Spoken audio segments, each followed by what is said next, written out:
So, I again just wanted to welcome you to part two of a two-part series on the origin of earthquakes.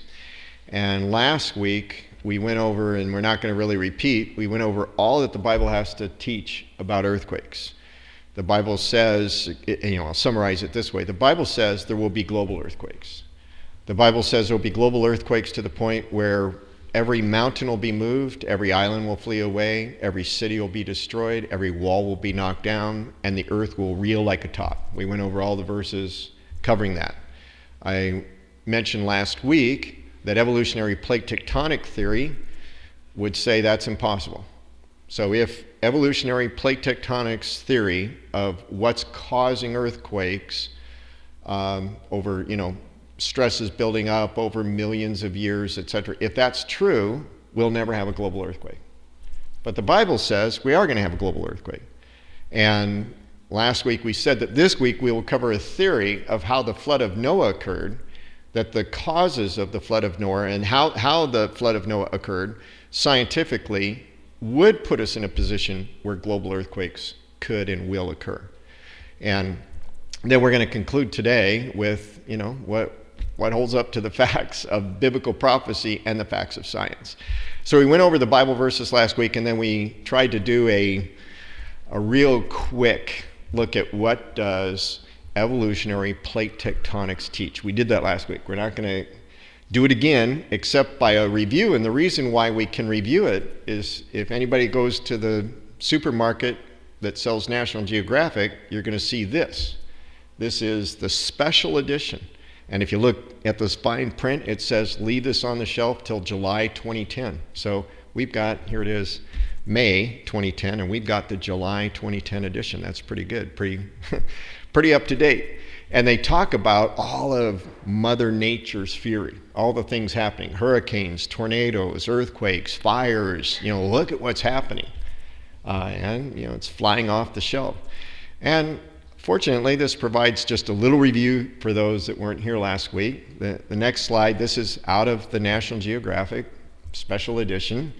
It shows the evolutionary mindset of what's going on in the inner earth, and you'll see those little arrows in the mantle. And see those little arrows right there? That's talking about these convective currents that are causing the crustal movements to occur, that over millions of years of very slow motion of these convective heat currents are causing plates that are on the earth to grind up against each other, and every once in a while the grinding snaps because of the stress buildup, snaps and gives us an earthquake. They say in here the earth, some 4.6 billion years ago, a dust cloud condensed to create our planet. That's what they say caused our planet. And by the way, there's no scientific support for that. Dust in space could not possibly, by the laws of physics, decide to condense to create an Earth. But that is their best guess of how the Earth got here, even though it's scientifically untenable. It is not possible. But that's what they say. Layers formed as it began to cool. Continual internal rolling moves heat to the surface for release. So this is their fairy tale. This is a fairy tale. They blame us for... But at least we know it was exactly 4.6 billion. Exactly 4.6. And I pity the poor sucker that says it's 4.7 billion years old, because they're wrong. By the way, if the Earth were 4.6 billion years old, it would be stable. There would be no earthquakes. And they'll say, and I'm going to go to some other quotes out of the National Geographic, they say there's some kind of nuclear energy down there. They never define how nuclear energy starts. In fact, nobody knows where the source of Earth's radioactivity. Everything that they say about the origin of Earth's radioactivity makes no sense scientifically. So there shouldn't be earthquakes by that map. Would you say there's earthquakes? Yeah, in 1 week, 1,354 on that map in the week. So another statement they make about the mantle: heat makes the rock in the mantle flow. Most comes from decaying radioactive isotopes in the layer itself. Where did they come from? They don't have an answer where the radioactive isotopes. They thought there was a reactor inside the Earth once, but they now know scientifically there isn't. And they don't even know that there is radioactive material in the mantle, but they assume it is because where does the heat come from? So they assume a lot of things. Contact with the core provides the rest of the heat. And then they talk about tectonics. Rigid slabs of rock called tectonic plates make up the Earth's surface. The underlying rock is viscous, circulating in vast convection currents that slowly grind the slabs against each other. And I want to say right now that these convective currents go deep into the mantle. See, this is the inner core. This is a liquid outer core right in here. And this is the mantle. And see, they're talking the mantle going all the way down to the liquid outer core. And what I'm going to make a big emphasis on today, because it is the key to our understanding the real source of earthquakes, is that 400 miles deep into the earth, in the shallow mantle, not deep in the mantle here, but shallow in the mantle, 400 miles deep, any rock that melts can only go down because its density increases, and it will never flow up. It can't, by the laws of physics and the new understanding of what happens to rock when it melts, when it's under the pressure of 400 miles deep, it is impossible by the laws of physics for that map to happen, for that explanation. It is false. It is a lie. Okay, so, and then earthquakes. When two slabs of crust crunch past each other, or one dives beneath the other, the ground shakes, sometimes violently. And that's a fact. That is, when plates are grinding. It's just what causes the grinding is what's going to change in our understanding tonight, I hope. All these statements by National Geographic are not supported by the facts, except, the earthquakes, the way they say the slabs are moving is not true. But there is movement, and we're going to explain what's really causing the movement. Not supported by the facts, but come from the wishful thinking of those telling the unscientific evolutionary fairy tale. And we, with boldness, can talk to our friends and neighbors about this when you're armed with this knowledge, which comes from Dr. Walt Brown's book, which we're going to explain here in a minute. So, part 2 tonight. That was the quick review. Hopefully that caught everybody up to speed that wasn't missed all last week. Part 2, today, May 12th, 2010. What causes earthquakes? And I'm going to be presenting that answer from the hydroplate theory perspective of the flood of Noah. And then we're going to look at which theory fits the evidence and what's consistent with biblical prophecy. And the teaching is based on a literal view of the Genesis account. Believe the literal, how the earth was created. It's based on the flood of Noah being a global cataclysmic event. There are some people profess to be Christians who think that the flood of Noah being global is a fantasy, and that the Bible is wrong or it's being improperly interpreted. And if you've ever carefully read the account of the flood, God said the whole world got flooded in about 5 different ways.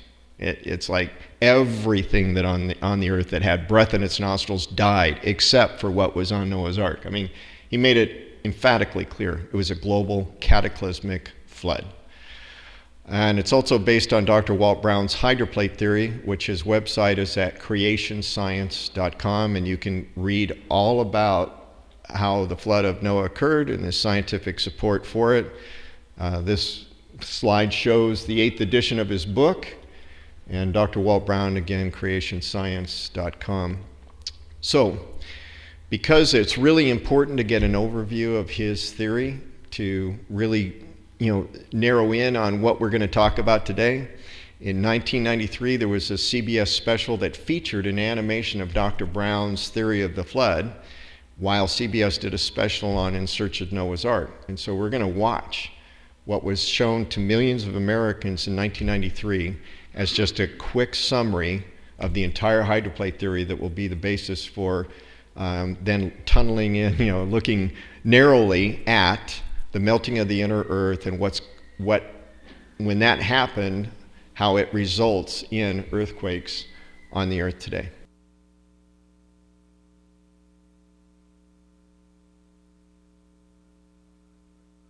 The video I just introduced was used back in 2010, and it featured an animation and explanation by Dr. Walt Brown of the overview of his hydroplate theory, We're replacing that video that I introduced back then with a new one that's made by Mike Snavely of Mission Imperative. It goes along with our earthquake video in the sense that it gives updated information from Dr. Walt Brown that we thought would just help you to understand earthquakes with a greater awareness of Dr. Brown's theory. So hope you can go to missionimperative.org and see other products that Mike Snavely has. Thank you. We can see on our planet many strange features that can now be linked together and systematically explained as a result of a cataclysmic global flood, whose waters erupted from subterranean chambers with an energy release exceeding the explosion of 10 billion hydrogen bombs. This explanation shows how major mountains formed very quickly. It explains our coal, oil, and methane deposits, rapid continental drift, why we find on the ocean floor huge trenches, hundreds of canyons, and tens of thousands of volcanoes. It explains the formation of the layered strata in almost all fossils, the frozen mammoths, the so-called ice ages, and major land canyons, especially the Grand Canyon. The pre-flood Earth probably had only one very large supercontinent covered with lush vegetation. There were rivers and seas. The mountains were smaller than today's, perhaps 5,000 feet high.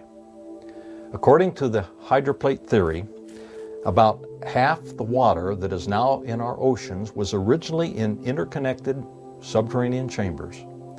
This water formed a thin spherical shell about 3/4 of a mile thick, perhaps 10 miles below the surface of the pre-flood Earth. Increasing pressure in the subterranean water stretched the crust, just as a balloon stretches when the pressure inside increases. Failure in the crust began with a microscopic crack which grew in both directions at about 2 miles a second. This crack, following the path of least resistance, encircled the globe in less than 3 hours.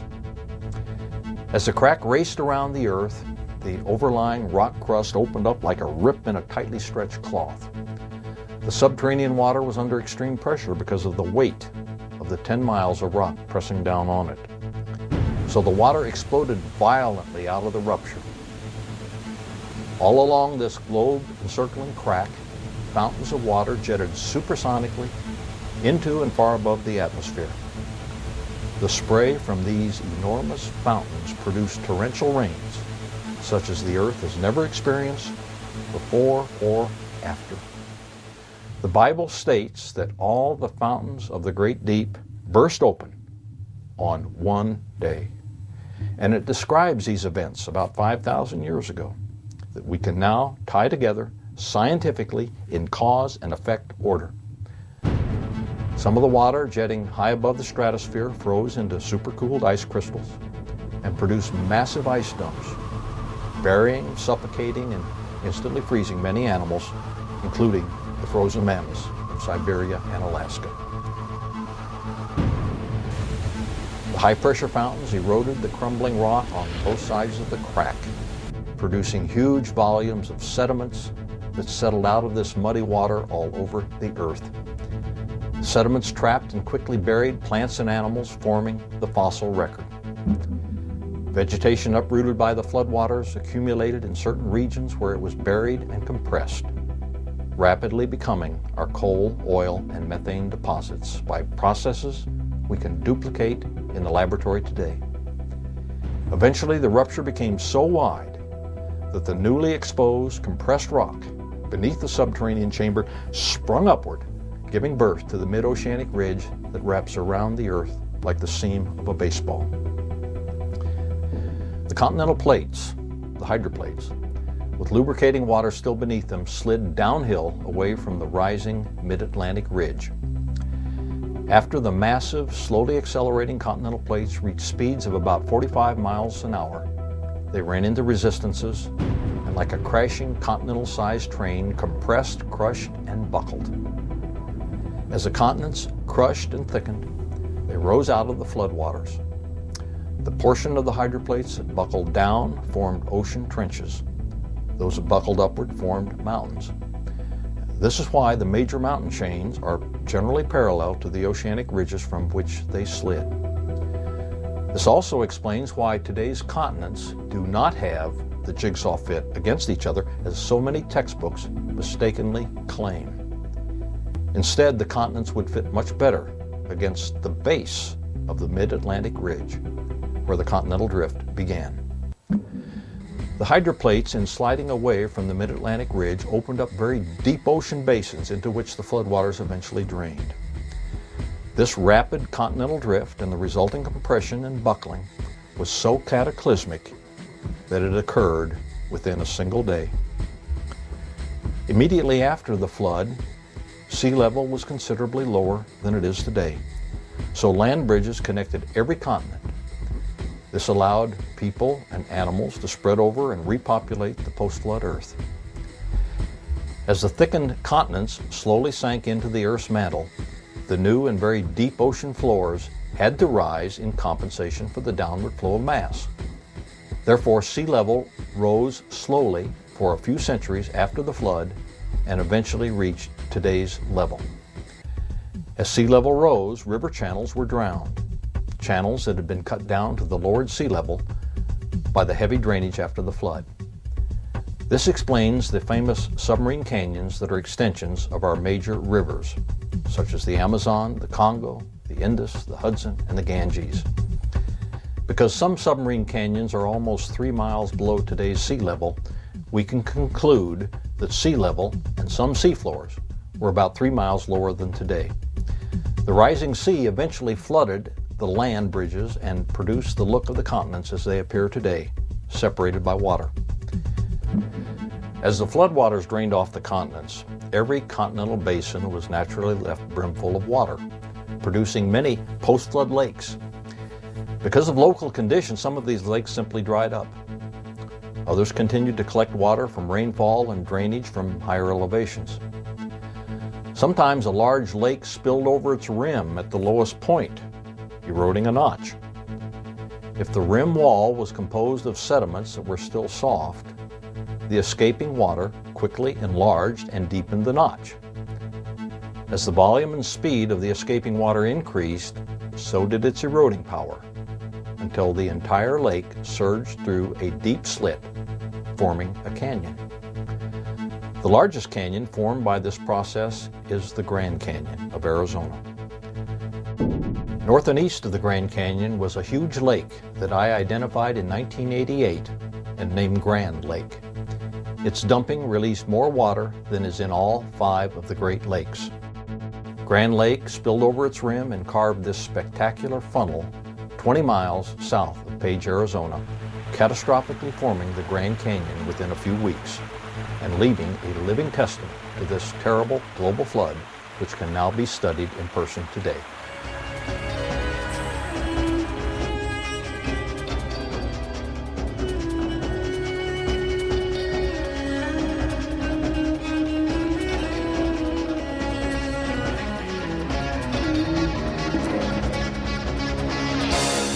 Since 1993, Dr. Brown has made other scientific observations and discoveries that have added to that. He was talking about the weight of the crust pushing down on the water, jettisoned it up 20 miles. We now know that the water actually reached supercritical temperature and came out explosively because of it being at supercritical temperature, and we don't have time to get into that. It not only went 20 miles up, it launched the comets into space. And there was tremendous energy. The reason why it heated up, all that other stuff we don't have time to get into, but it was explosive. If you would have been out in space, this is what it would have looked like on Earth when the fountains of the great deep burst open in one day. And this is what it says: in the 600th year of Noah's life, in the 2nd month, the 17th day of the month, on that day, all the fountains of the great deep were broken up, and the windows of heaven were opened, and the rain was on the earth 40 days and 40 nights. So the water jettisoned out of this crack, and the water at the edge of the crack would have gone up with some velocity, but come down as just regular rain. Closer to the center of the crack, it would have gone up into space, but whatever goes up is going to come down, unless it's fast enough to leave Earth's gravitational attraction, which is several miles per second. But the stuff that went up into space came down, buried the mammoths while they're chewing on tropical vegetation still in their mouth, and they died standing up, crushed by all the ice that was coming down. And some was with enough to escape Earth's gravity, and they became comets, and some of the other debris became asteroids. But we're not here for that. But there was tremendous energy. Things have changed since the video that you just saw, but this is a fountain that would have been eroding the crack on each side. You know, the crack creates a side of the crust to the left, a side of the crust to the right. That water jettisoning from the subterranean chambers would have hydroblasted the edge of that crack, spreading debris all over the earth and up into space. So as the crack would have widened, and you know, looking at this picture here at first, when it first jettisoned, it's just a small crack. It would have cut away at the crust, making the crack wider and wider. Everybody kind of follow that concept? And ultimately, the crack would have been big enough that the mantle underneath the crust would have seen this as a low pressure area to spring up into. 10 miles below the Earth's surface, you're 60-some thousand pounds per square inch. Some people think as rock can't just bow up. But rock under that pressure is like a spring. Everything under pressure is like a spring. You know, you put steel under enough pressure and it's going to actually shrink molecularly. You're pushing the molecules closer together. You remove the stress, it's going to get bigger. So everything acts as a spring, and down that deep, the mantle would have acted like a spring and popped up. And this is known physics, actually. And would have looked like that. That's what the mid-oceanic ridge looks like on the ocean floor for the 40-some thousand miles of its entire length. Is the mantle popping up, and you would have seen the tension cracks along the ridge. Those are tension cracks as it comes up and opens up this way, and then you have perpendicular to the tension cracks of the axis of the ridge, you see one's perpendicular. And that's exactly what would have happened as it pulled itself up as it went along, coming up from being the floor of the subterranean chamber. So this is, for those that don't know what's on the ocean floor, that is one 40-some thousand mile long mid-oceanic ridge that's continually tied together when you have it on a globe. It goes over here. And very hard to explain other than what Dr. Brown believes is the source of that ridge. It's a result of Noah's flood. But this is what's so important, and that is that the ridge, when it lifts up, it can't create a void space like is shown in Dr. Brown's simulation. This is a mattress, a foam mattress that he crushes, but he presses in between these two ends of this little demonstration, and then he lays heavy chunks of wood on top of the mattress, and when he has these pieces on, the mattress stays down. But the mattress is like a spring, like the mantle. So he pulls off the center one, and it doesn't spring up. He pulls off two more, doesn't spring up. Pull off two more, and it pops up, just like the ridge does. Does everybody follow that? But when it pops up, his demonstration makes a void underneath. When the ridge of the Atlantic popped up, it can't leave a void. There's tremendous pressure deep inside the earth. So what has to happen? As it's moving up, something has to come and take that place. So the inner earth is starting to move towards that rising mid-Atlantic ridge. They call the entire 40-some thousand mile ridge the mid-oceanic ridge. But the one in the Atlantic is the one that grew first and grew the most. And it was from that everything moved away from. But it was growing all over the earth. So for this ridge to be lifted up here in the Atlantic, something had to move into its place. And what moved into its place is the inner earth. When you move rock, mantle material in the inner earth under tens of thousands of pounds per square inch, hundreds of thousands of pounds per square inch when you get deep enough, what's going to happen? You're going to create massive frictional heat. You're going to melt the rock. As the rock's moving, it's going to instantly just melt. And this is really key, because when rock melts below 400 miles in the earth, it shrinks in its volume. It increases in its density. And this is going to be very important. And I know we're talking scientific terms, and if you never signed up for physics or chemistry, you're going to say, what's density, what's volume? And I'm sorry, we lost you, and we're going to try and get you back. But the inner Earth is getting smaller. Just understand that. The inner Earth is melting below 400 miles and gets smaller, which creates further instabilities in our Earth. So what happened is that you have collapsing on the other side of the Earth, on the Western Pacific, you have a Pacific plate. There used to be a continent where the Western Pacific is right now. But its foundation was undermined by the melting of the inner Earth, and it sank down many miles down. And when it sank down, that caused the Atlantic to rise even further and allowed the Americas to move to the west, Europe, Asia, and Africa to move to the east away from the rising floor, and everything's coming crashing at the Pacific. I know this is complicated, but rising Atlantic, so America and South America want to move away from the Atlantic to the west. Asia, Africa want to move away from the mid-Atlantic ridge rising, they want to move to the east, and where do they come crashing? Pacific. Everything comes crashing around to the Pacific side. Again, this is looking at the Earth with the solid inner core, a liquid outer core, a mantle, a crust, and that little dashed line is how, this is to scale. This is showing the scale of how deep into the mantle is that crossover depth. And I'm going to emphasize this with an analogy. For those that have ever gone diving, I know there's a diver here, even if you haven't, you'd be able to handle this concept. You take a plastic milk bottle and you empty it, no more milk, it's all air, and you put the lid on it and you tie a rock to it. And you dive down and you go into the water, deeper and deeper, higher and higher pressure. That higher and higher pressure of the water will start to compress the air inside of the milk bottle. And the milk bottle's volume will get less, and the density of the air inside will get higher. Does everybody follow that so far? This is really important. There is a depth that if the diver lets go of the milk bottle, that milk bottle with the weight that's hanging to it will be exactly neutral buoyancy, and it'll just stay right there. Does everybody follow that? If the diver goes a little bit shallower, goes back up, and he lets go of the milk bottle, what happens?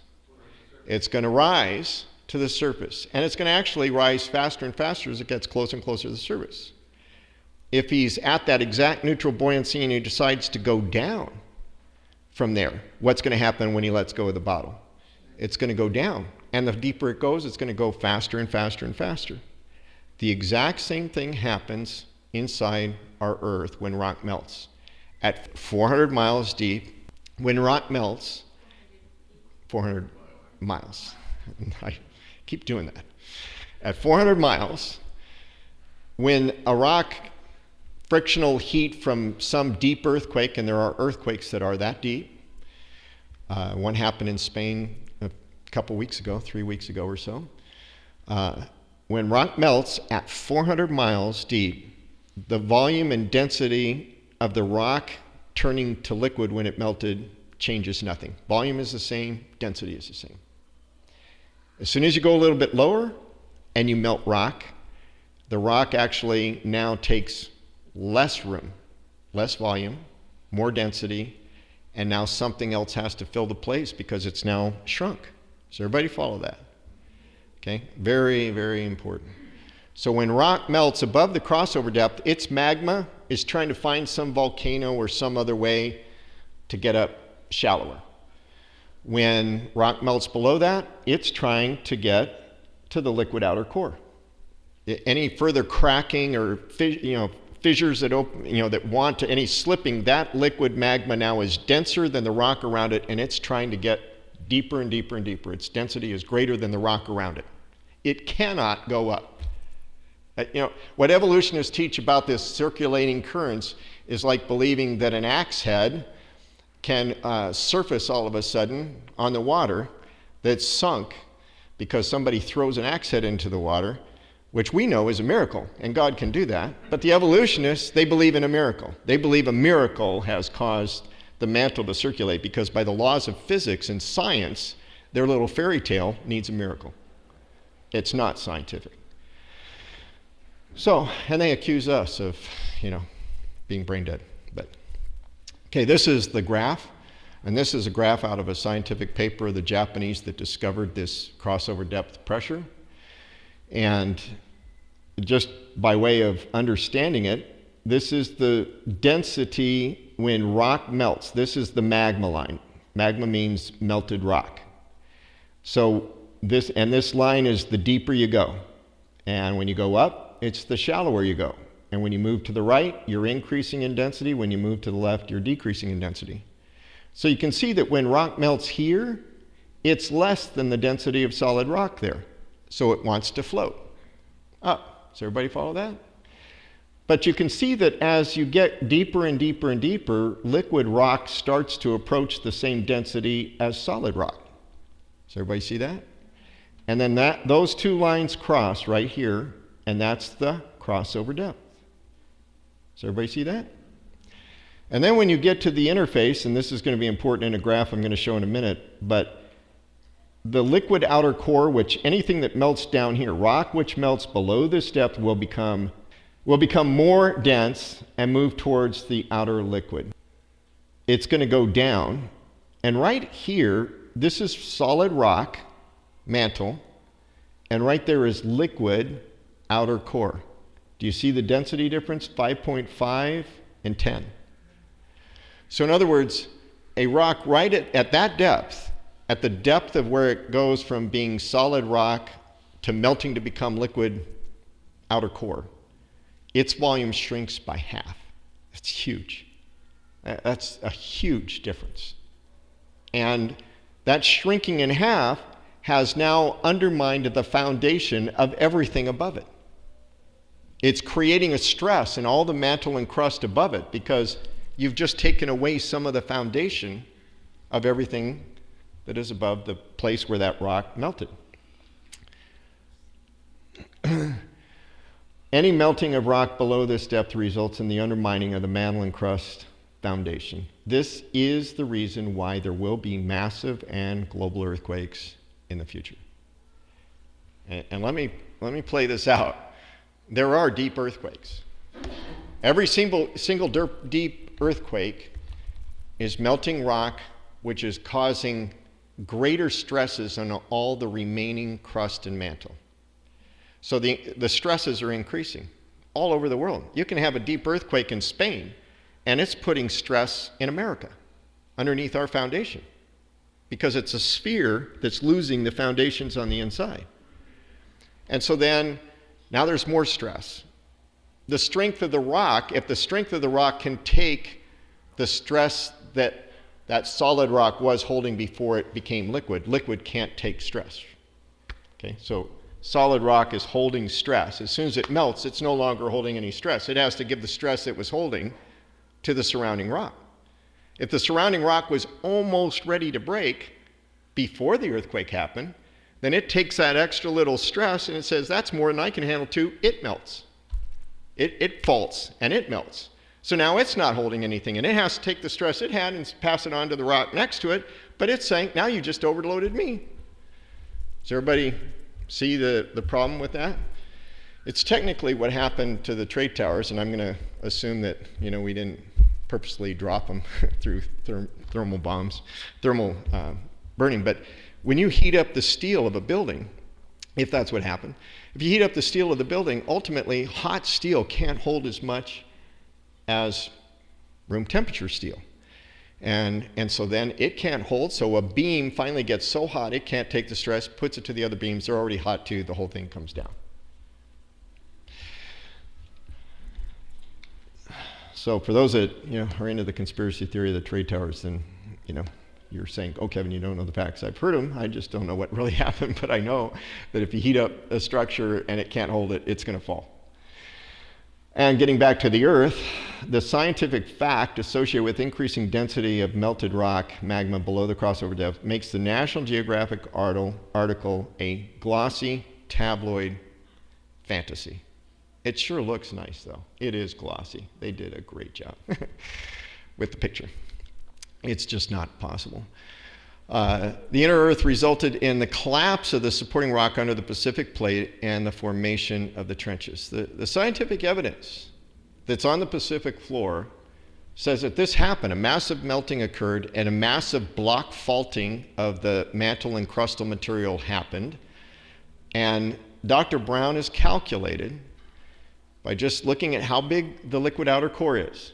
And if you assumed all that liquid outer core at one time was solid mantle that now has melted and shrunk. Let's say that 10% of that melting and the associated volume decrease, density increase, 10% of it happened before the continent started moving like we saw in the video. Then the entire Pacific would have dropped 18 miles to take that much volume. He's not saying 10% did melt. He just said, let's assume 10% of that volume difference happened before the continent started moving, and then apply that volume to the entire Pacific basin, it would have dropped 18 miles. That's just to get a feel for how big of a change in volume this melting of the inner Earth is. And now we're going to show another animation that George Hess did many years ago. And this is just showing the rising ridge in the Atlantic causing the granite plates to move. And now think about this. The rising ridge in the Atlantic is melting the inner Earth, allowing the Pacific to actually collapse and fall, making a downward, an upper, lifting the plate up on one side, lowering the plate on the other side, and off we go. It's truly like having a train on a track, and you just lift one side, drop the other side, train's going to go on the track, lubricated by the water underneath. And this is just an animation showing plates moving, and obviously when any frictional obstruction comes, you're going to be melting, and he doesn't show the melting and everything, but that kind of a collision happened on the Pacific side, and there would have been massive melting underneath the crust. The damage that would have been done, in the crust and the mantle area would have made massive amounts of magma, which is underneath Mount Rainier, other places. In fact, the next slide shows that, I'm going to tell you before you see this, for those that remember the Denali earthquake in November 2002, remember that?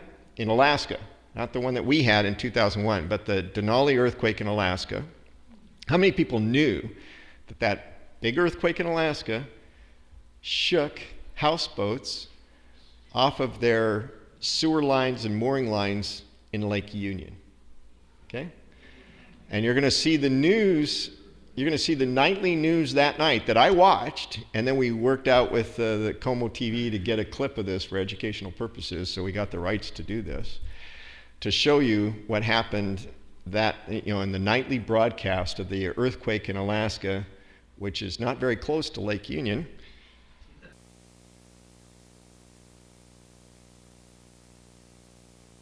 And it was just going kabam, kabam, kabam. That's one of the eyewitness accounts on Lake Union, where houseboats suddenly rocked so violently that water and sewage lines snapped in two.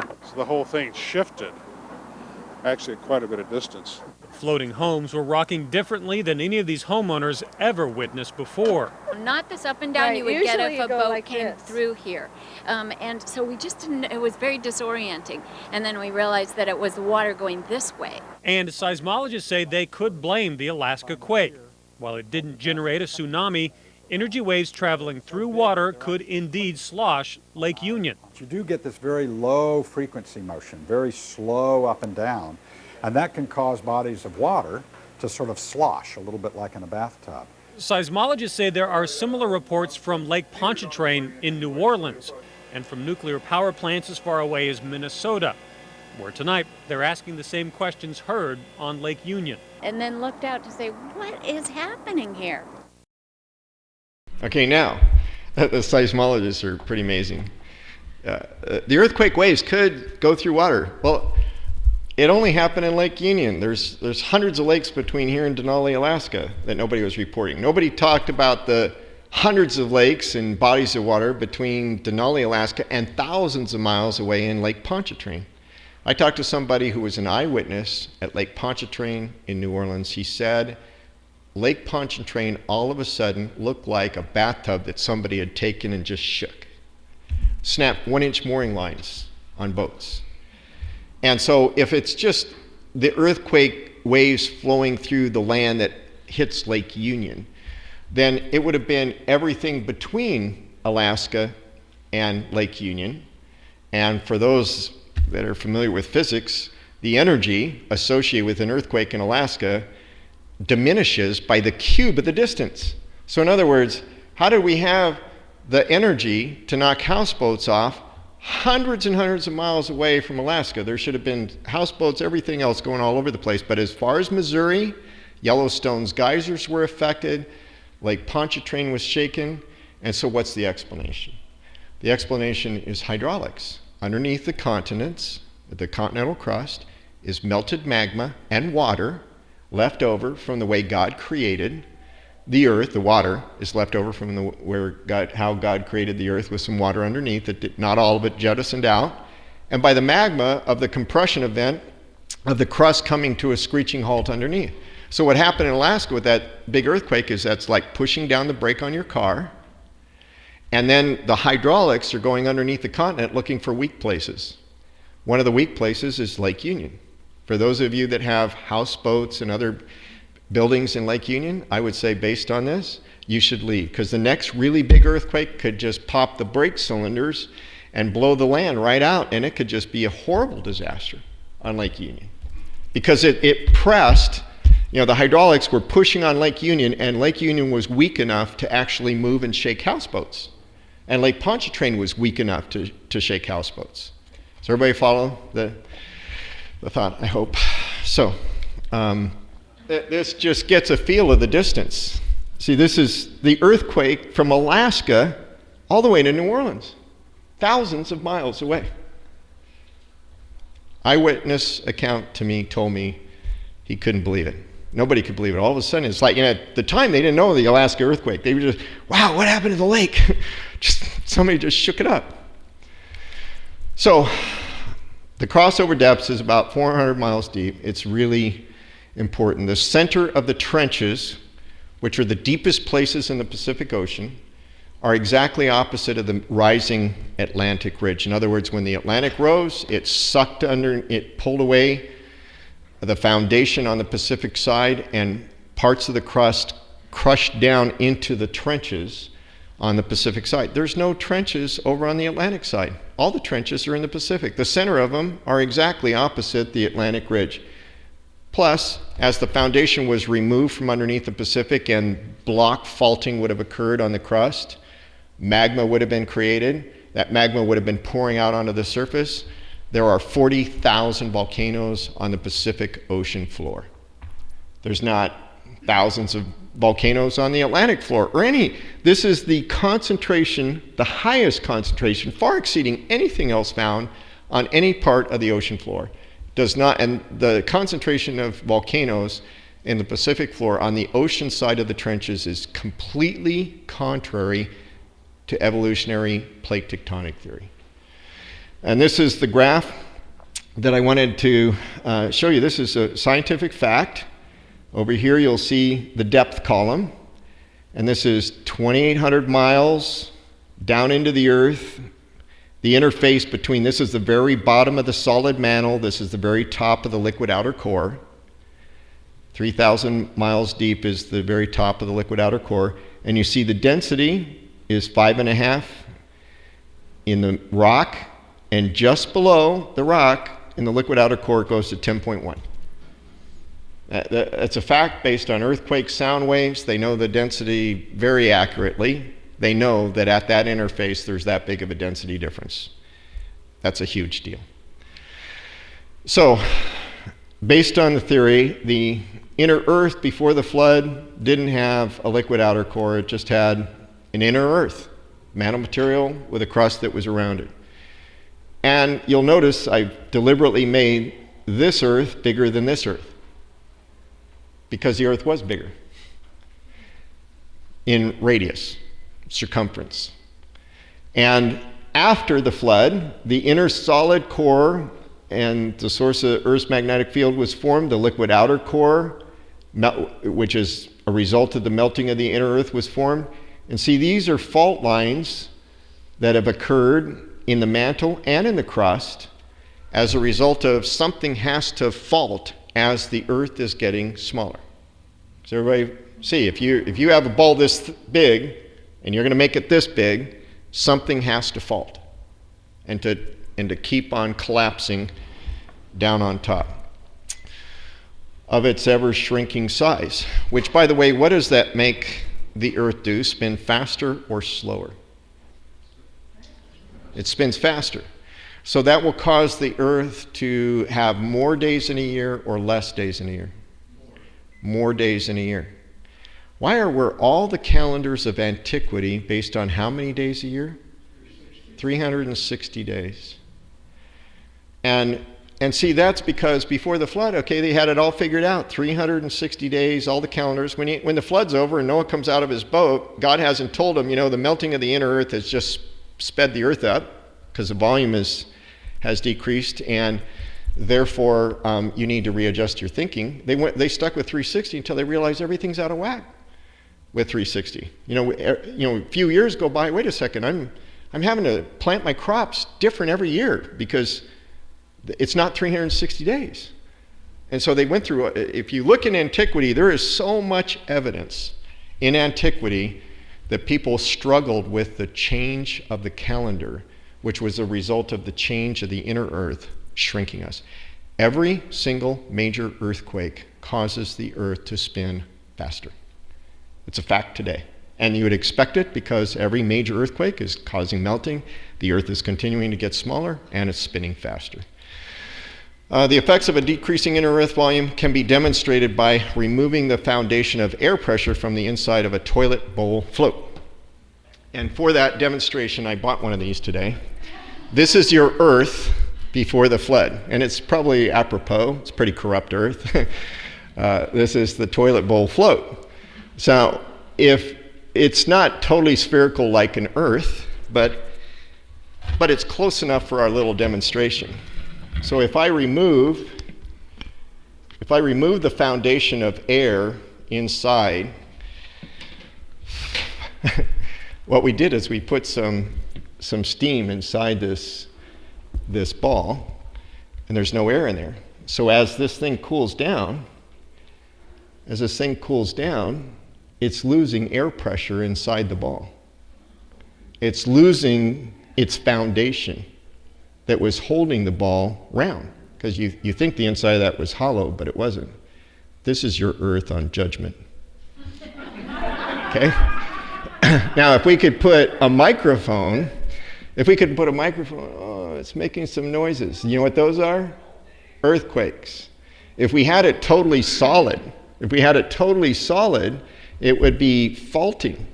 And if you had it solid like a sphere, it would be faulting in 45-degree angles, angled down in the different layers that were there, and it would actually make it look like a plate was subducting. It'd make it look like it's going underneath against a fault boundary, like it's diving down into the Earth. It's not diving down into the Earth, it's just having to get a smaller and smaller internal volume. Did this properly visually make it clear? It's not going to shrink that much, the Earth. If it did, we would all be flooded because the water is going to be sitting on top. And that's another thing. As the Earth experiences in the future further additional massive melting on the inside, the Earth's going to get smaller, the same amount of water is on the outside. What's going to happen? It's going to flood more. The Bible says the islands are going to go away. Every mountain is going to be moved. There's going to be major upheavals in the crustal effects of the Earth. The crustal elevations are going to change. And so this is a scientific fact that there are these what they call Benioff zones. They know that there's a fault next to, through the mantle deep. They say it's a subducting plate. Dr. Brown would say it's a fault associated with the mantle and crust having to compress down on an ever smaller inner Earth. This gives the appearance of subducting plates, but they are not subducting as evolutionists describe. So the Atlantic Ridge raised first as the continents moved towards the Pacific, which was subsiding due to the melting of the inner Earth, and it decided to subside there first. And this is a map generated by the United States Geological Surveys associated with, and it's actually JPL NASA. So this is not a Christian map. These are the GPS people, global positioning satellite sensors all over the Earth measuring the movement of continents. And you'll notice that everything is moving towards the Pacific. All these arrows, the length of the arrows is how far it's moving in relation to other GPS sensors and the direction of travel. These are in centimeters, so things are still crashing towards the Pacific. And this fact is not consistent with conventional plate tectonic theories. This actual observed movement of the plates of the Earth is not consistent with what the evolutionist plate tectonic model shows, but it is perfectly consistent with Dr. Brown's hydroplate theory. This is a secular news article. Chile earthquake may have shortened days on the Earth. And it did shorten days on the Earth. They were thinking it did shorten it. And it also said that it moved the Earth's axis by 3 inches because of a movement of the Earth's crust. If you rearrange the mass on a spinning sphere, that sphere will roll. And so the Earth rolled 3 inches. That's because South America moved 10 feet. I think last week I said 15 feet. I forgot. It's 10 feet to the west. These are GPS coordinates. These arrows are how far and in what direction South America moved during the recent Chile earthquake. 10 feet. And as a result of the true source of earthquakes, in the future, there's going to be more of this. Now, the first time I saw this picture, I thought this was a building that was built horizontal like this, and it just split in the middle. So that 1, 2, 3, 4, 5, 6, 7, 8, 9-story building was standing vertical, and in the Chile earthquake, the ground movement and shaking by all of a sudden just moving 10 feet in one direction, took that entire building and just rolled it over and then broke its back on the parking lot. And that must have, this probably was a parking area. Dr. Brown's theory explains why 80% of all earthquake activity takes place around the Pacific Rim. This is where everything came to a crashing halt. And that's why there's still instabilities. It also explains why there will be increasing earthquake activity where it is not normally seen or expected. So right now, I've been watching this map a long time, and you see there's hardly ever any earthquake activity here. I mean, like, never. But see, as the inner Earth melts and shrinks, there's going to be the stresses put on the top, and who knows what's going to let loose. There's going to be places that there's going to be faults developed that weren't there before, because that is now experiencing the greatest stress and lets loose and causes an earthquake. And what did a very reliable source say? Jesus. He said, "For nation will rise against nation in the future, in the last days, and kingdom against kingdom, and there will be famines and pestilences and earthquakes in various places." And when they start popping all over the place, and one earthquake causes a whole slurry chain of events, earthquakes, and places that haven't been seeing earthquake activity for decades and centuries that people said never going to happen here because it doesn't go along with what we would consider to be a fault zone. by plate tectonics, and they start seeing all that happen, they're going to realize we've got something wrong because they didn't know what the true source of earthquakes was. Conclusion: the evolutionary plate tectonic theory is inconsistent with biblical prophecy and science, and it's taught in every classroom in America as fact. Dr. Brown's hydroplate theory explanation for the inner earth is consistent with biblical prophecy and consistent with science. Perfectly consistent with science and physics. And it says in Peter, 2 Peter 2:5, "And God did not spare the ancient world, but saved Noah, one of 8 people, a preacher of righteousness, bringing in the flood on the world of the ungodly." That's what happened 5,000 years ago.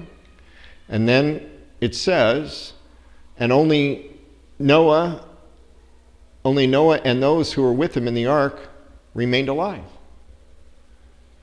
And they had to do that by faith. By faith, God said, you know what? This place is wicked. Noah says, yeah, I know. And I'm going to destroy the place. Okay, what do? I want you to build a boat. I want you to get inside. I'm going to shut the door. If you believe me by faith, you'll live. You reject it, you'll die. And it says that he was a preacher of righteousness. That means he told everybody that wanted, that was around, he was preaching, God's judgment's coming, you need to get on the boat. And I'm sure, I wasn't there, I can assume human nature hasn't changed over the centuries, probably not over the millennia. He would have been laughed to scorn. The Bible also says the same place in Peter, "But the heavens and the earth, which are now preserved by the same word, are reserved for fire until the day of judgment and perdition of ungodly men." When these future massive earthquakes occur and faults are opened up into magma pools that are created during the flood, there will be cataclysmic events happening on this earth, this time fire, rather than water and flood. And Jesus told us it would be so, and it's another thing that's consistent with the hydroplate theory. All that magma and stuff is ready for Judgment Day, coming on the earth. Are you on the ark? What's the ark today? The ark is Jesus. And the world wants to laugh us to scorn. Oh, we're going to solve our problems.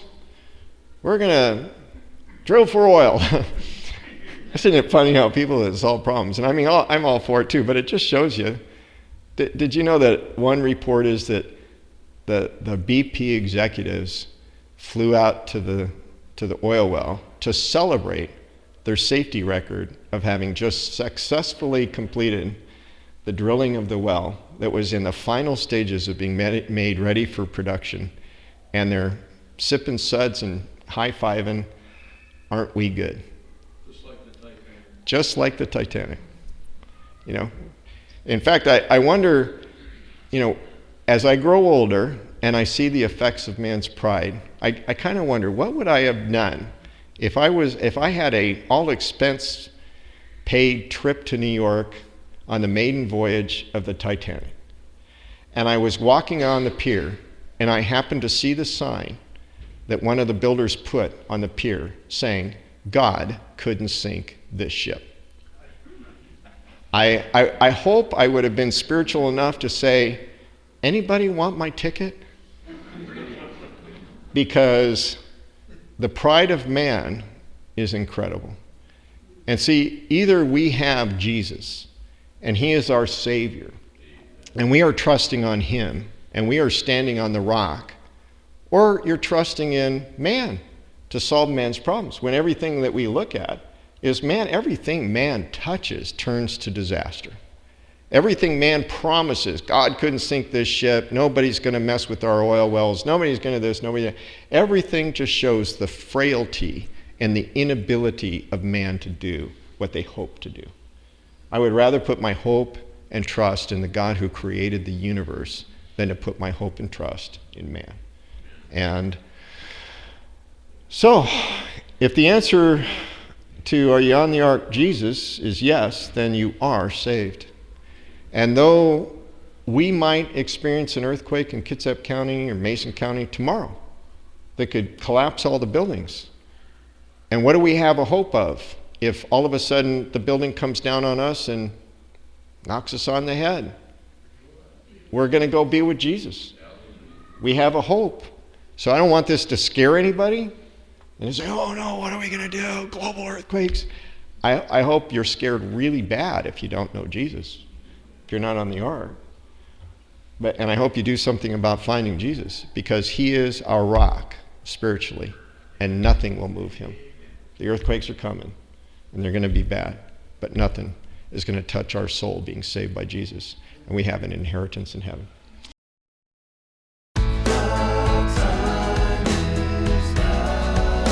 And sing of his glory.